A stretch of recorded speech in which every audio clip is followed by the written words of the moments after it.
जय माँ भारती। मैं आत्मदेव पांडे, डीएलएड 2019 सेकेंड सेमेस्टर के प्रशिक्षकों को कोट कोट धन्यवाद तथा सर्वप्रथम परम पूजनीय, परम आदरणीय, परम सम्माननीय युग निर्माता महामहिम श्री संस्थापक जी के श्री चरणों में सादर प्रणाम एवं परम पूजनीय, परम आदरणीय, परम सम्माननीय, परम विद्वान माननीय श्री प्रबंधक जी के श्री चरणों में सादर प्रणाम। मेरे प्रिय प्रशिक्षक बंधुओं, आज हम आप लोगों को भारतीय संविधान की प्रस्तावना के विषय में ज्ञान प्रदान करेंगे। इसके पूर्व हम आप लोगों ने भारतीय संविधान का निर्माण कब हुआ, किसके द्वारा किया गया आदि का अध्ययन किए। नेक्स्ट डे पे हम लोगों ने भारतीय संविधान के स्रोत के विषय में अध्ययन किया। आज हम ज्ञान प्राप्त करेंगे कि भारतीय संविधान की जो भारतीय संविधान का एक दर्पण माना जाता है, जनकुंडली माना जाता है, तो इसके विषय में जैसा कि हम आप जानते हैं, एक संविधान निर्मात्री सभा में उद्देश्य प्रस्ताविका पंडित जवाहरलाल नेहरू जी ने प्रस्तावित किया था, जो भारत देश के प्रथम प्रधानमंत्री के पद को सुशोभित किए। तथा साथ कहा जाता है कि भारतीय संविधान की प्रस्तावना में 42वें संवैधानिक संशोधन 1976 42वें संवैधानिक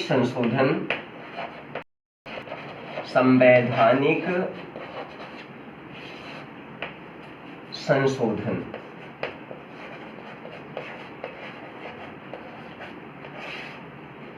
अधिनियम 1946 1976 में दो शब्द को जोड़ा गया, जो शब्द थे समाजवादी और नंबर 2 था धर्म।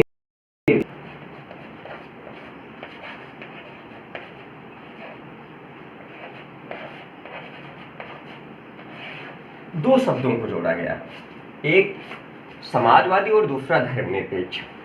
तो भारतीय संविधान का जो स्ट्रक्चर बना वह इस रूप में बना कि भारतीय संविधान का जो स्वरूप है, जो प्रस्तावना है, उसको निम्न शब्दों में संबोधित किया गया। जैसा कि भारतीय संविधान की प्रस्तावना में स्पष्ट किया गया कि हम भारत के लोग, भारत एक संपूर्ण प्रभुत्व संपन्न समाजवादी, पंथ निरपेक्ष व धर्मनिरपेक्ष तथा लोकतंत्रात्मक गणराज्य के रूप में समस्त नागरिकों को सामाजिक, आर्थिक, राजनीतिक न्याय प्रदान करते हुए समस्त नागरिकों को विचार, अभिव्यक्ति, धर्म, विश्वास की स्वतंत्रता प्रदान करने का शोषण प्रदान किया जाता है तथा देश के समस्त नागरिकों में बंधुत्व, विश्व बंधुत्व की भावना बढ़ाते हुए देश की एकता और अखंडता को अक्षुण्ण बनाए रखने के लिए हम दृढ़ संकल्पित हैं तथा इस तथ्य को ध्यान में रखते हुए हमारा भारतीय संविधान मार्ग शीर्ष शुक्ल सप्तमी संवत 2006 विक्रमी को एतद द्वारा अंगीकृत, अधिनियमित एवं आत्मर्पित किया गया। और इस प्रकार से हमारा संविधान जो है 26 नवंबर 1949 को बनकर तैयार हुआ। 26 नवंबर 1949 तैयार हुआ और 26 जनवरी सन 1950 ईस्वी को संपूर्ण भारत देश में लागू कर दिया गया। तो आप कह सकते हैं कि 42वें संवैधानिक संशोधन अधिनियम 1976 द्वारा भारतीय संविधान की प्रस्तावना में समाजवादी, पंथ निरपेक्ष व धर्मनिरपेक्ष शब्द का प्रयोग किया गया तथा भारतीय संविधान का जो स्वरूप हुआ उसमें कहा जाता है 26 नवंबर 1949 को भारतीय संविधान बनकर तैयार हुआ और 26 जनवरी 1950 को संपूर्ण भारत देश में लागू किया गया। अब हमको एक एक बिंदु के विषय में अध्ययन करना है। जैसे कि पहला बिंदु आता है भारतीय संविधान की प्रस्तावना में हम भारत के लोग। हम भारत के लोग शब्द का तात्पर्य होता है कि भारतीय संविधान का निर्माण, भारतीय संविधान का स्रोत भारत के लोग हैं, हम भारतीय नागरिक हैं। हमारे भारतीय नागरिकों में संपूर्ण प्रभुत्व संपन्न शक्ति समावेशित है, यही संप्रभुता का एक केंद्र बिंदु है। तो हमारे भारतीय संविधान का निर्माण भारतीय नागरिकों के द्वारा किया गया, भारतीय नागरिक इसका प्रमुख स्रोत है, इसी के द्वारा इसका निर्माण किया गया, जिसके कारण ये प्रयोग किया गया, हम भारत के लोग। नेक्स्ट बिंदु आता है भारत एक संपूर्ण प्रभुत्व संपन्न राज्य। भारत एक संपूर्ण प्रभुत्व संपन्न राज्य का तात्पर्य होता है प्रिय बंधुओं कि भारत देश अपने आंतरिक और वैदेशिक मामलों में पूर्ण रूप में स्वतंत्र है, वह किसी बाह्य शक्ति के अधीन नहीं है। अर्थात हम ये कह सकते हैं कि जैसे कि प्रश्न भी आता है कि क्या भारत देश 15 अगस्त 1947 के पूर्व एक राज्य था या नहीं था, तो हमारा आंसर ये होना चाहिए कि 15 अगस्त 1947 के पूर्व भारत एक राज्य नहीं था, क्योंकि हमारे पास संप्रभुता नहीं थी, हम ग्रेट ब्रिटेन के अधीन थे। लेकिन 15 अगस्त 1947 के तदुपरांत हम अपनी स्वतंत्रता को प्राप्त किए, हमारा अपना संविधान बना, हमारी अपनी सरकार बनी और हमारे भारत देश के समस्त नागरिक एक संपूर्ण प्रभुत्व संपन्न बने और हमारा भारत एक राज्य का दर्जा, जहां राष्ट्र था, समाज था, लेकिन भारत राज्य नहीं था। लेकिन जब संपूर्ण प्रभुत्व संपन्न हम हो गए तो भारत एक राज्य का दर्जा प्राप्त किया और वैज्ञानिक दृष्टिकोण से भारत को आज एक राज्य कहा जा सकता है, जबकि ऑस्टिन का सिद्धांत है कि संप्रभुता अदेय होती है, अविभाज्य होती है, और यही कारण है कि भारत देश आज एक राज्य है, यहाँ के नागरिक संपूर्ण प्रभुत्व संपन्न है, यहाँ की सरकार संपूर्ण प्रभुत्व संपन्न है। आज हमारा भारत देश, हमारी भारत सरकार आंतरिक और बाह्य मामलों में पूर्ण रूप में स्वतंत्र है, वह विदेश नीति का स्वतंत्रता पूर्वक निर्धारण करती है, किससे हमें मैत्री भाव रखना है, किससे हमें किस शत्रुता का भाव रखना है, किससे संधि करना है, किससे समझौते करने हैं, किससे व्यापारिक मसौदे तैयार करने हैं, आदि आदि का निर्धारण हमारी सरकार स्वतंत्रता पूर्वक करती है। इस प्रकार हम कह सकते हैं भारत एक संपूर्ण प्रभुत्व संपन्न राज्य है। इसी प्रकार से समाजवादी और पंथ निरपेक्ष व धर्म निरपेक्ष। समाजवादी का तक हमारी भारतीय शासन व्यवस्था, हमारी भारतीय राज्य व्यवस्था समाजवादी ढांचे पर आधारित है। समाजवादी ढांचे का तात्पर्य होता है कि प्रत्येक व्यक्ति को हमारे शासन द्वारा, हमारे कानून विधान द्वारा, हमारे संविधान द्वारा समता का अधिकार दिया जाता है, समानता का अधिकार, समान अवसर प्रदान किया जाए, जिससे प्रत्येक व्यक्ति अपनी सामान्य से सामान्य आवश्यकताओं की प्रतिपूर्ति कर सके, जिससे वो अपने व्यक्तित्व का चतुर्दिक विकास, सर्वांगीण विकास व समग्र विकास कर सके। और ये कहा जाता है कि भारत देश एक समाजवादी व्यवस्था पर आधारित है, जबकि कुछ विद्वान कहते हैं कि भारत देश में अर्थव्यवस्था मिश्रित है, समाजवादी और पूंजीवाद का समन्वय है। लेकिन अधिकांशतः देखा जाता है कि भारत देश में समाजवादी व्यवस्था का स्वरूप दिखाई पड़ता है। यहाँ पर मानवतावाद को विकास दिया जाता है, यहाँ पर समाज के हर सदस्य को, हर नागरिक को बगैर किसी भेदभाव के, जाति, धर्म, वंश, लिंग, अगर बगैर किसी भेदभाव के समान अवसर, समान अधिकार का दर्जा दिया जाता है। तो हम कह सकते हैं भारत एक समाजवादी राज्य है। इसी प्रकार से धर्मनिरपेक्ष, सेकुलर स्टेट, जैसा कि हम आप जानते हैं कि भारत देश एक धर्मनिरपेक्ष राज्य है, जबकि पाकिस्तान का अगर अध्ययन तो धर्म सापेक्ष राज्य, क्योंकि वहां पर इस्लाम धर्म को सर्वोपरि स्थान दिया गया है। लेकिन भारत देश एक धर्मनिरपेक्ष राज्य इसलिए है कि भारत देश में बहुधर्मी, बहुसंस्कृति, बहुजातीय प्रजातीय देश के रूप में है, लेकिन फिर भी विभिन्नता में एकता को बना के रखा हुआ है। और कहा जाता है कि भारत देश में किसी भी धर्म को विशेष धर्म का दर्जा नहीं दिया गया, जबकि धर्मनिरपेक्ष राज्य का तात्पर्य ये भी यही होता है कि जब राज्य के दृष्टिकोण में किसी धर्म को राज्य धर्म का दर्जा, विशेष कानूनी धर्म का दर्जा ना प्रदान किया गया हो। और भारत देश में वस्तुतः किसी भी धर्म को राज्य धर्म का दर्जा नहीं दिया गया है, जबकि हिंदू धर्म की अनुयायी 81%, 81% है, जबकि सिख, इस्लाम, बौद्ध, जैन, पारसी आदि बहुत ही न्यून है। लेकिन फिर भी सारे धर्म के लोगों को अपने अपने धर्म के अनुसार आचरण, प्रचार प्रसार करने की पूरी स्वतंत्रता प्राप्त है। तो हम ये कह सकते हैं भारत एक धर्मनिरपेक्ष राज्य है।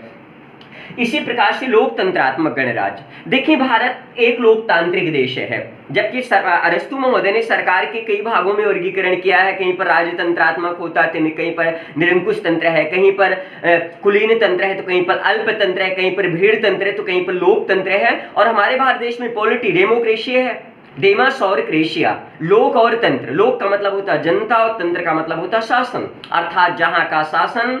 अब्राहम लिंकन का जो संयुक्त राज्य अमेरिका के राष्ट्रपति थे, उन्होंने लोकतंत्र को परिभाषित करते हुए कहा कि जहां का शासन जनता का, जनता के लिए एवं जनता के द्वारा किया जाता है उसे लोकतंत्र कहते हैं। तो हम ये कह सकते हैं कि भारत देश में जो शासन व्यवस्था है, यहाँ पर जनता का शासन है, जनता के लिए है, जनता के द्वारा, क्योंकि यहाँ पर जो प्रतिनिधि हमारा राज्य विधानमंडल है या हमारा पार्लियामेंट संसदीय शासन व्यवस्था है, वहां पर जो एमपी एमएलए चुनकर जाते हैं, एमएलसी के जो प्रतिनिधि जाते हैं, इनका निर्वाचन प्रत्यक्ष अप्रत्यक्ष हमारी जनता करती है। तो हम ये कह सकते हैं भारत एक लोकतांत्रिक देश है और लोकतंत्र का एक मुख्य बिंदु है कि जहां पर संप्रभुता का निवास जनता में सन्निहित है। क्वेश्चन भी आता है कि भारत देश में संप्रभुता का निवास किसमें है? न्यायपालिका में है, प्रधानमंत्री में है, राष्ट्रपति में है कि भारतीय नागरिकों में है? तो इसका आंसर होता है भारतीय नागरिकों में है, क्योंकि भारतीय जनता को अथॉरिटी किसको पदासीन करती, किसको प्रतिष्ठित कर, जिसको चाहती जिसको चाहती सरकार प्रतिष्ठित कर देती है। तो हम ये कह सकते हैं कि भारत एक लोकतांत्रिक देश है और प्रत्येक नागरिक को बराबर बराबर अधिकार मिला है। यहाँ पर वरिष्ठ नागरिकता का अधिकार मिला है, सबको राजनीतिक मत देने का अधिकार, राजनीतिक पद प्राप्त करने का अधिकार, सरकार की आलोचना करने का अधिकार है, सरकारी सेवाओं में पद प्राप्त करने का अधिकार। अर्थात हम कह सकते हैं कि यहाँ पर वास्तविक रूप में लोकतंत्र है। और इसी प्रकार से गणराज्य, गणराज्य का तात्पर्य होता है बेटा कि जहां पर राष्ट्राध्यक्ष का निर्वाचन जनता द्वारा प्रत्यक्ष व अप्रत्यक्ष रूप से किया जाता है एक निश्चित कार्यवत के लिए, वहां पर वंशानुगत रूप में राष्ट्राध्यक्ष का नियुक्त न किया जाता है। और हमारे भारत देश में राष्ट्राध्यक्ष कौन है? राष्ट्रपति होता है। और राष्ट्रपति का निर्वाचन जनता द्वारा न होकर प्रत्यक्ष रूप से न होकर अप्रत्यक्ष रूप से एक निश्चित अवधि अर्थात 5 वर्ष के लिए उसका निर्वाचन होता है। उसका एक निर्वाचक मंडल होता है जिसमें आप जानते हैं कि संसद के दोनों सदनों के निर्वाचित सदस्य तथा विधानसभाओं तथा संघीय सभाओं के निर्वाचित सदस्य उसके निर्वाचन में भाग लेते हैं। उसका निर्वाचन आनुपातिक प्रतिनिधित्व, एक संक्रमणीय मत पद्धति, गुड़ सलाका मतदान द्वारा होता है और उसका कार्यकाल 5 वर्ष है। तो 5 वर्ष तक वो अपने पद पर बना रहता। तो भारत एक गणराज्य है। और इसी प्रकार से भारत देश के प्रत्येक नागरिकों को सामाजिक, आर्थिक, राजनीतिक न्याय, देखो सोशल जुडिशरी अर्थात सामाजिक न्याय, पॉलिटिकल जुडिशरी, इकोनॉमिकल जुडिशरी, हमारे संविधान में उल्लेख किया गया प्रत्येक नागरिक को सामाजिक, आर्थिक, राजनीतिक न्याय प्रदान किया है। सामाजिक न्याय का तात्पर्य होता है कि जब किसी देश में जाति, धर्म, वंश, संप्रदाय, नस्ल, प्रजाति के आधार पर किस तरह का भेदभाव न किया जाए, अर्थात प्रत्येक नागरिकों के साथ समता का व्यवहार किया जाए। देखो हमारे भारतीय संविधान सिविल कोड समान नागरिक आचार संहिता का प्रावधान किया गया है। कानून की दृष्टिकोण में चाहे कोई अमीर हो चाहे गरीब हो, चाहे राजा हो चाहे रंक हो, चाहे स्त्री हो चाहे पुरुष हो, चाहे बालक हो चाहे वृद्ध हो, चाहे वो प्रेसिडेंट हो चाहे गांव का घास छिलने वाला व्यक्ति हो, मजदूर वर्ग का हो, हर वर्ग को समान अधिकार दिया गया है, समान दर्जा दिया गया है। अर्थात वो अपनी योग्यता, शक्ति, सामर्थ्य के अनुसार अपने सामाजिक को प्राप्त कर सकता है। सामाजिक तरह का भेदभाव नहीं किया जाता। और भारतीय संविधान में इसलिए अस्पृश्यता का उन्मूलन किया गया अनुच्छेद 17 में। देखिए अनुच्छेद 17 में